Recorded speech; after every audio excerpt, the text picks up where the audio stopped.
1. I was reminded of this earlier today when I was talking to my mum, and I thought I'd share it with all of you. This happened some years ago, but it's still possibly the best things to happen in our little village. I live in a fairly small village in North Norfolk, a coastal country in England. And because of the nature of the area we live in, which is a quiet, beautiful seaside village, with lovely parks and woodlands, equally as close as the beach, combined with an old-school community spirit, where everybody knows each other and takes care of each other, we sometimes get celebrities wanting to move here for a quieter life.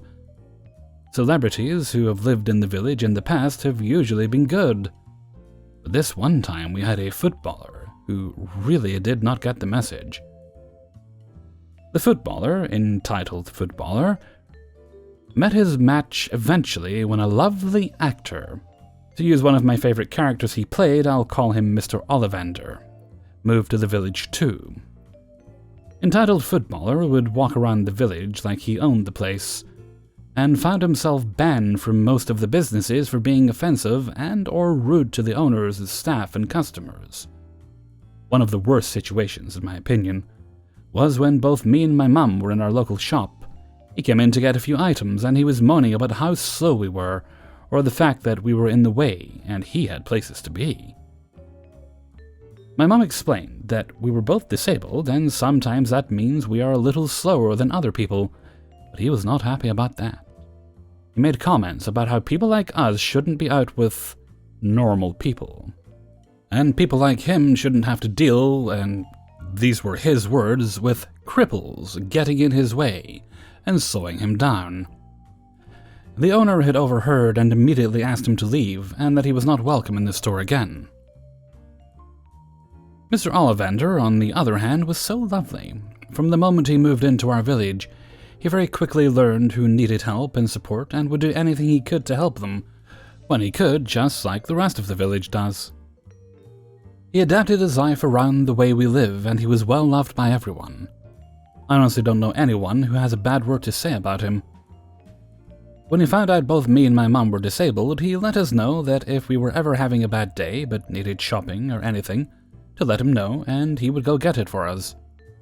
I would often see him in the early evenings while I was walking my dog, and he would be out for a walk, and we would walk some of the way together.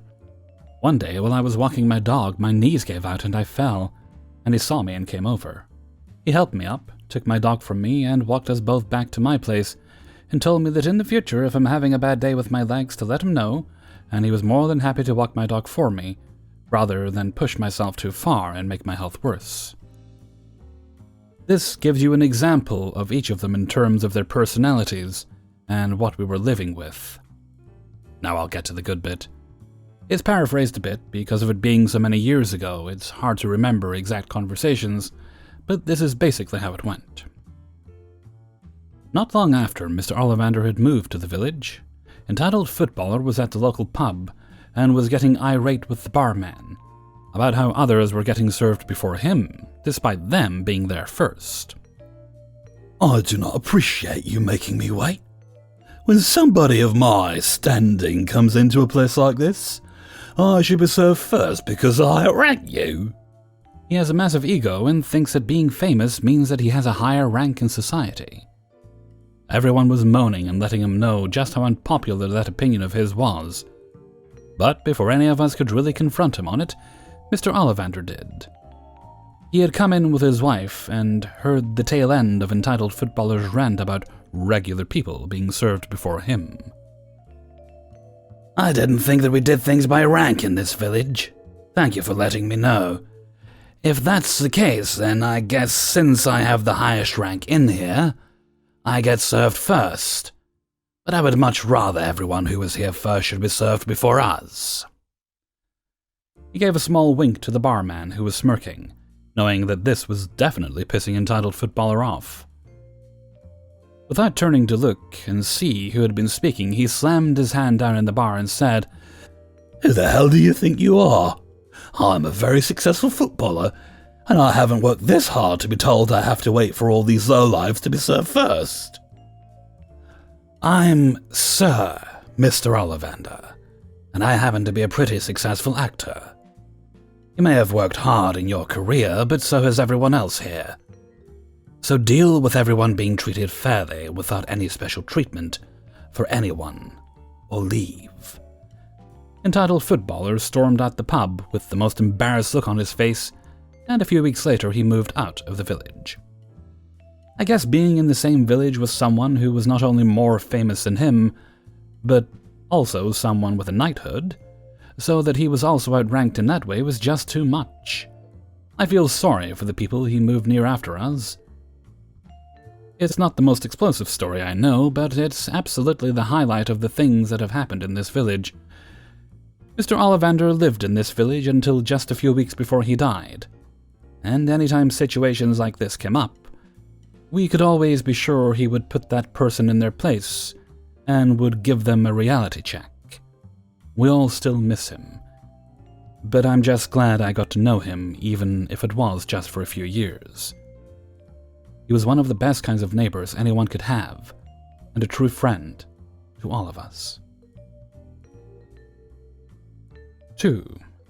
So it was a Saturday, and like most retail stores, it can get pretty hectic, especially during the summer when this took place.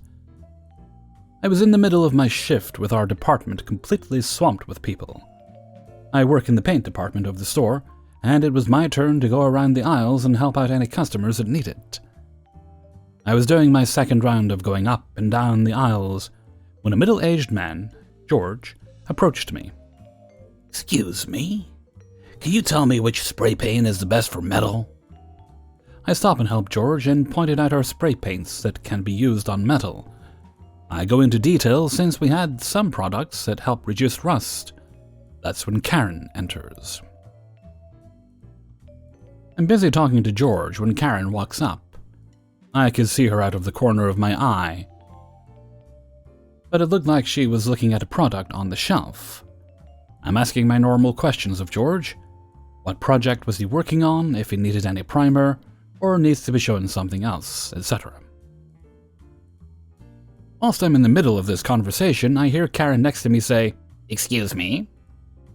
Both George and I believe we are in the way, since we were kind of in the middle of the aisle. The two of us take a step back, still continuing our conversation, so Karen could get by. However, that was not what she wanted. "I said, excuse me."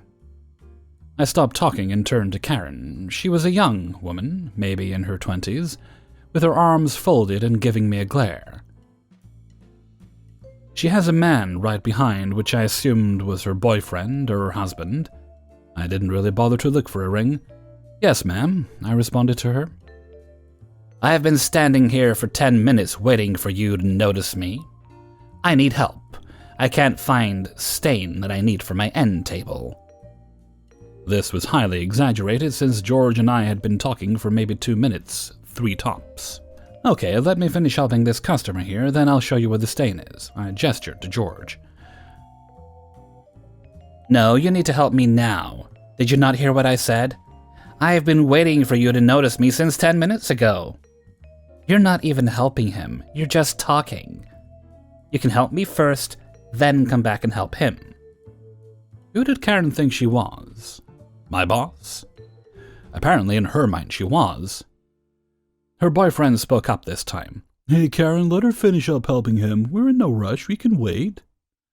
Karen scoffed and turned to her boyfriend. She looked shocked that he even mentioned that. "If she has time to talk, then she has time to help us." The boyfriend just sighed and looked like he was tired of her antics. "What else is stain on?" he asks me. 14. He nods and walks away, leaving Karen standing there. Her mouth drops open, watching him just walk away from her. I'm suddenly no longer her concern, as her anger has shifted to him. She storms off and is practically stomping her feet as she catches up with him. George is just shaking his head as he watches Karen leave. I'm sorry you have to deal with people like her. Thank you for your help, though. I'm gonna go with this spray paint here." He picked the product that helped prevent rust that I was telling him about, before Karen rudely interrupted us. I asked George if he needs help with anything else. He says no and heads up front to buy the spray paint. I get radioed back to the paint desk by the manager. They got swamped again and need all hands on deck to get paint orders caught up. I head back to the paint desk and start grabbing several orders and placing it in line. Karen's boyfriend from earlier walks up next in line and hands me a quart of stain and the color swatch. The stain he picked came in 2 different sheens, and I asked him which one he wanted. He tells me the one they want. I have my head down as I write his order on the color swatch he gave me. I didn't notice Karen come up until after I finished writing. I look up, and she is standing there with a smug smirk on her face. "Oh, so you're in a better mood now?" I'm completely taken aback by this smug statement she made. I don't know what to say, so I just ignored her. I awkwardly grabbed the quart of stain and put it in line with the others. I could hear her boyfriend from behind me say, "Seriously? She's just doing her job. That guy needed help. God forbid you wait 5 minutes for someone to help you. I knew I should have come here alone." The two then get into an argument right there by the paint desk. My manager and I just kind of looked at each other with a, "Is this happening?" look. The two were loud enough that their customers were stopping and listening to their argument.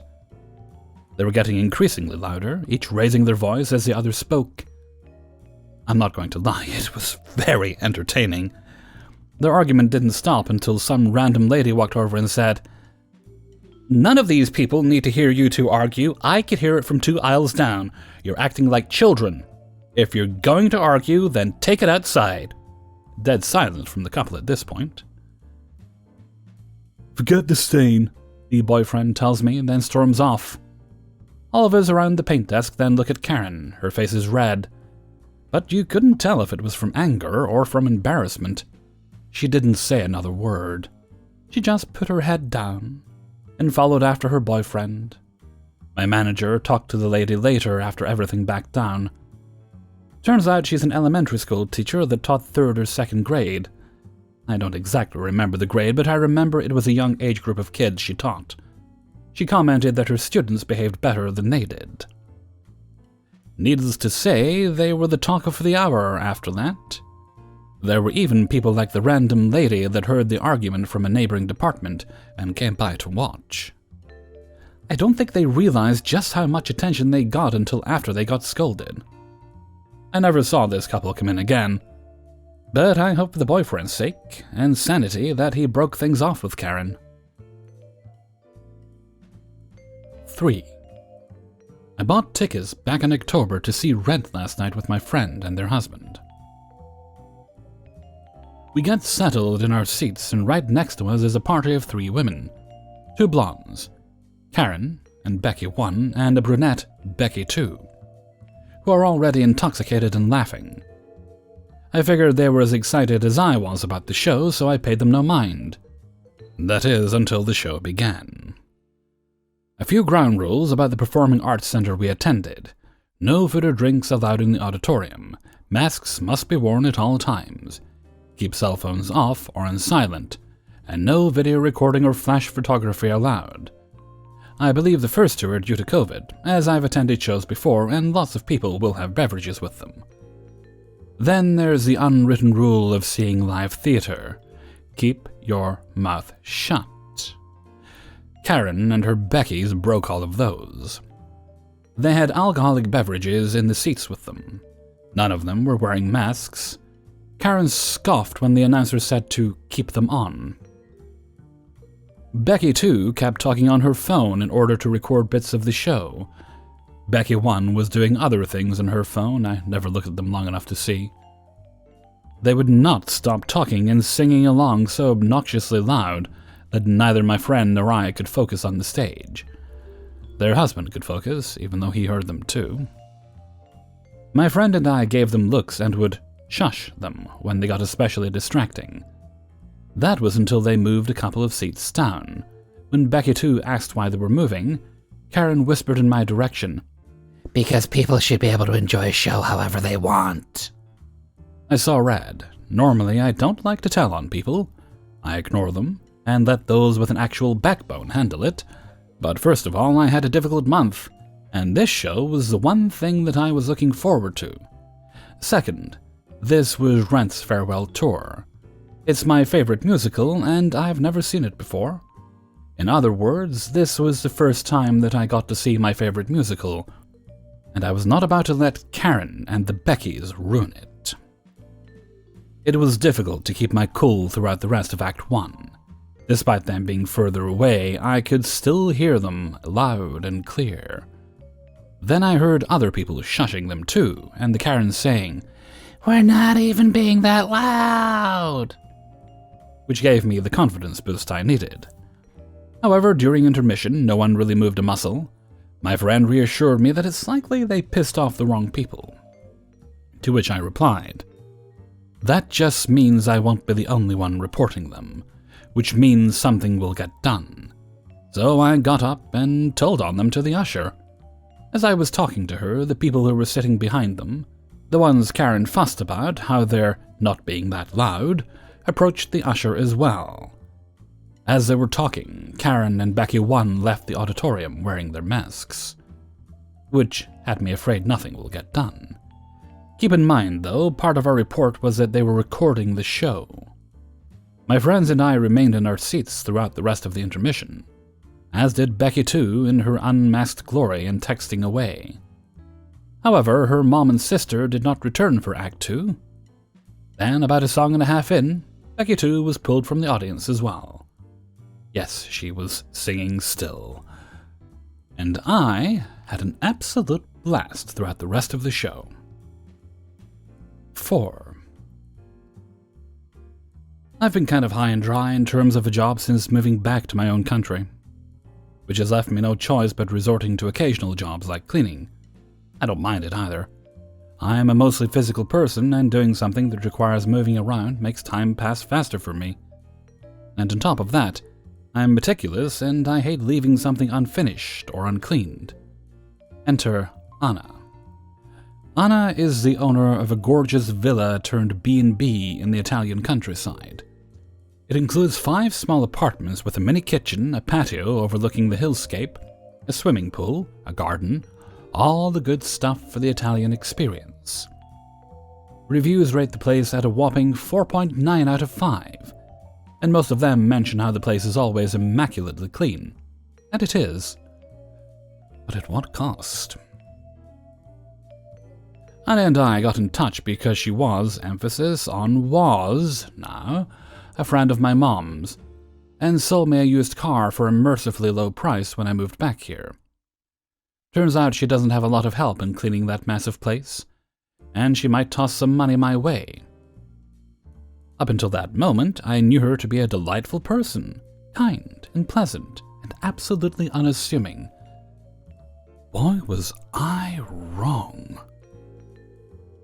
First of all, she said she would pay me €6 an hour. Italy doesn't have a minimum wage, but the lowest of the low I've worked in the good old US never went below $8. But it's an occasional gig, and every little penny counts. Still, first red flag. Then, like the witch from Hansel and Gretel, she started showing her true colors when I stepped into her house. She isn't just meticulous in her cleaning, she's maniacal. As in cleaning when there really isn't a need to clean. As in making me and her mother-in-law, her family helps too, scrub an apartment squeaky clean for 3 whole hours top to bottom, only to then claim it wasn't clean enough and it still reeked of garlic, and re-clean everything herself. Oh yeah, did I mention that she complains when people use the kitchen after she allowed and overcharged them for using it? Like, what did you expect? Hell, she complains when people leave a little bit of dirt behind after using the shower as if, you know, they were normally dirty after a long vacation and needed a goddamn shower. She actually praised this one Belgian guy for using only one of the 3 towels at his disposal for everything. Honestly, ew. Who uses the same towel to wipe their hands, face, and genitals? Speaking of foreign people, I've heard her say multiple times that British people are filthy, and German people are disgusting, and so are the Dutch, Swedish, and Spanish. Don't get me started on Americans. And only the French are marginally clean. Essentially almost everyone under the sun that shines out of her ass is a pig in a trough. and she's so bloody inconvenienced for cleaning after them. As if she didn't get handsomely paid for picking up a little bit of dirt while giving me and the other cleaners literal peanuts. But oh, that's not all. Not only does she whine and moan about how dirty everyone is, and essentially spit on her income when nobody's looking, but another favorite pastime is talking shit about her friends. And I quote, "I don't have friends. If I had friends, they would come and help me. But they only come visit, and that's just a waste of my time." Mind you, this was said to my face after my mom and I came to visit her a month prior to check on how she was doing. So much for being friends. I guess she just really wants servants to be at her beck and call. On top of that, Anna seems to always be ready to swear up a storm for no reason, except what she perceives to be the universe unjustly bearing down on her with dirty, dirty paying customers. Oh, woe is her, what did she do to deserve this? And never have I heard a single, "thank you" or "good job" from her either. All this caused me quite a bit of stress, but at the end of the day I needed the money, so I sucked it up and kept looking elsewhere in the meantime. Not the first crappy boss I've had, and it was purely on call, and honestly, as long as we're not in the same room, it's not that bad. Her family is actually delightful, and many a time we've shared eye rolls at Anna's antics. Things were all right. That is until one day when I started actually fearing for my safety. I was scheduled to clean a barn-turned-tasting room with the help of Anna's daughter, Tina. Anna actually left the windows of the place open all summer after cleaning it back in May, so much for being meticulous. And as a result, there was a lot of dust and cobwebs all over. Still, me and Tina together did a fantastic job in under a couple of hours. So, of course, Anna put us to work elsewhere. Wash the rugs, sweep the stairs, clean that understairs storage closet. Okay, fine. All the while, she was acting like we were making her waste time. By that point, Tina's boyfriend arrived, and was also enlisted to help. Working to fix the table's leg, I think. While I was sweeping the stairs on the side of the tasting room, "Do a good job or don't do it at all," the Wicked Witch said. And Tina worked somewhere else. Anna started cleaning the draining pipe over the veranda and washing it with a hose. It was some 30 feet away, only half listening around me, so I didn't quite catch whether the problem was a kink in the hose or whatever, but water wasn't getting through the pipe. Anna went completely nuts. She started yelling and shrieking, pulling every saint down from heaven, throwing stuff, just a full-blown nuclear tantrum. She was screaming something along the lines of, "I can't do this anymore!" She wasn't in my line of sight, but dollars to peanuts she was foaming at the mouth. Her daughter came out running and yelled at her to cut it out.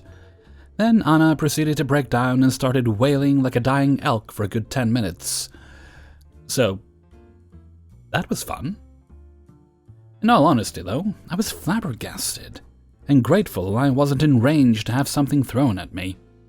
I finished my task, went home telling Tina goodbye, applied for the local McDonald's, not going back.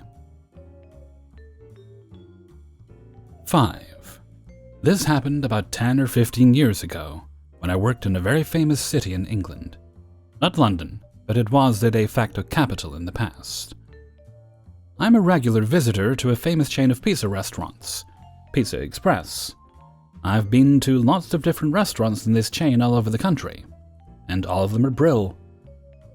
It was in July or August, I think. It was a very warm summer's evening, perhaps 7 p.m.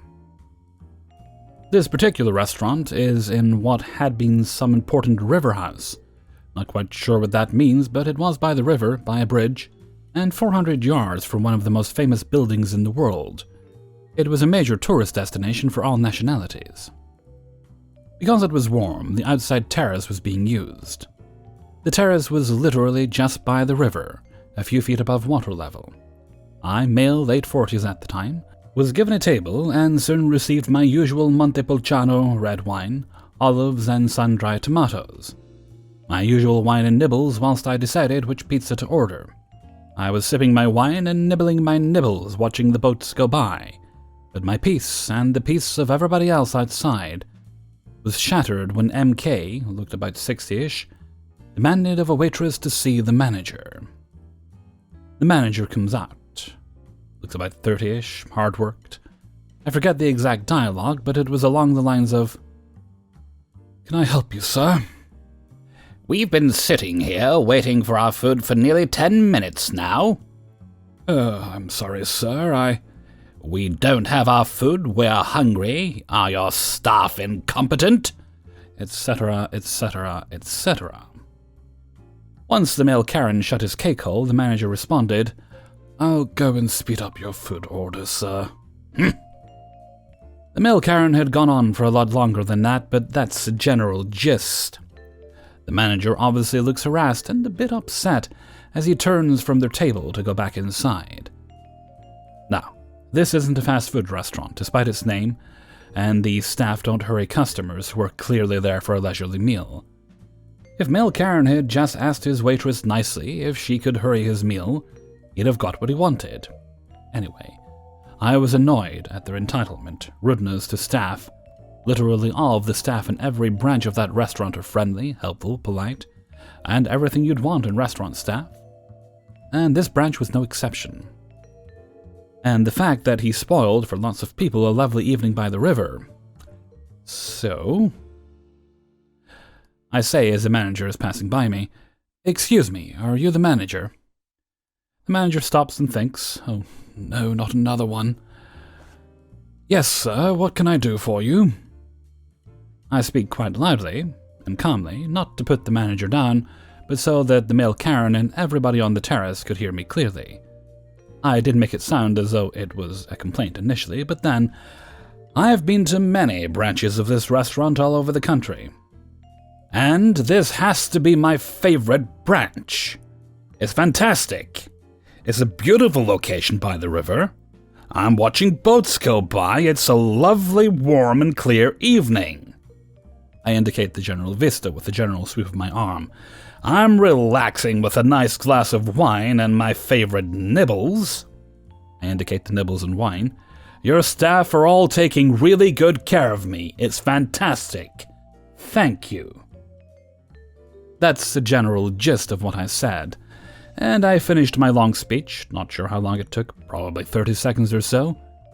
It takes a moment or two for the manager to realize I finished and that it's not a complaint. It's just the opposite. Anti-complaint? The manager brightens up as what I've said fully registers. "Thank you, sir. And thank you very much." He then went off with a smile and a spring in his step. There was not cheering or high fives, this is England. But I'm sure everybody else in the terrace agreed with me. All this time, Male Karen had not looked around or reacted. There's no way he didn't hear me, and I'm guessing his poor wife was embarrassed. I hope it was clear to everybody that there was a subtext to what I said. Male Karen is a dipwad. Ignore him. What I said to the manager was 100% true. It's a fabulous restaurant with brilliant staff. People are very quick to make a complaint, but I wonder how many people do anti-complaints. Most people are polite, but I don't think we compliment as much as we should.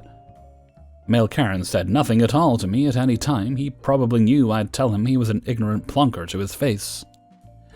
He was the type to be abusive to those who can't answer back, but won't say a word to anybody he knows won't take his nonsense. Unfortunately, we have a lot of this type in England. The restaurant is still there in the same place. I no longer live in that city nor work there, but I do visit every year or two, and the staff are still brilliant. The boats I'm speaking of are river taxis, those long, thin rowing boats where a half-dozen people sit in line. Not quite sure what they're called, like those in the Oxford-Cambridge boat race. It was just nice to sit back sipping my wine, watching them all. Hey everybody, Hellfreezer here, and thank you very much for listening to Idiots in the Wild, episode 49. And thank you very much to everybody who allowed me to use and sent in stories for use in this video. If you enjoyed the video, then please do share the video around with all your friends and family on your various social media. I very much appreciate when you do that. Right, I have a little birthday shout out to do. And today's birthday shout out goes to Beth. And Beth is a year older than they were the day before their birthday. Okay. And I hope you're having a great time today, Beth. You tell me you're a fan of Doctor Who and Shakespeare. Well, there's sometimes a bit of crossover with those two, so spend the day watching Doctor Who is what as I often do. Although I've got to be honest with you, I'm struggling to get through Flux a little bit. I'm trying because I want to be all caught up for when the next bunch of episodes start. But they kind of lost me a little bit with Flux. But we're not here to complain about Doctor Who.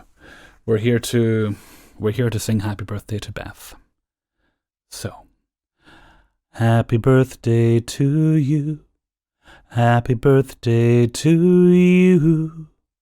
Happy birthday, dear Beth.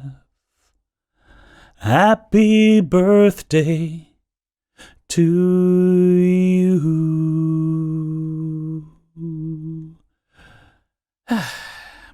And whatever you do, do not reverse the polarity of the neutron flow, unless that's something you enjoy doing. Okay, and with that, I'm going to head off for now. Actually, no, before I go, I'm just going to remind you all, if you'd like to buy Hellfreezer merchandise, you can find the link in the description. I'll take you to the Hellfreezer Teespring store. Going to plug that a little bit more often because, quite frankly, I don't pimp myself as much as I should. So, not every video, maybe a few times a week. Okay. And with that, I'm going to head off for now. So until next time, thank you very much for listening, and take very good care of yourself.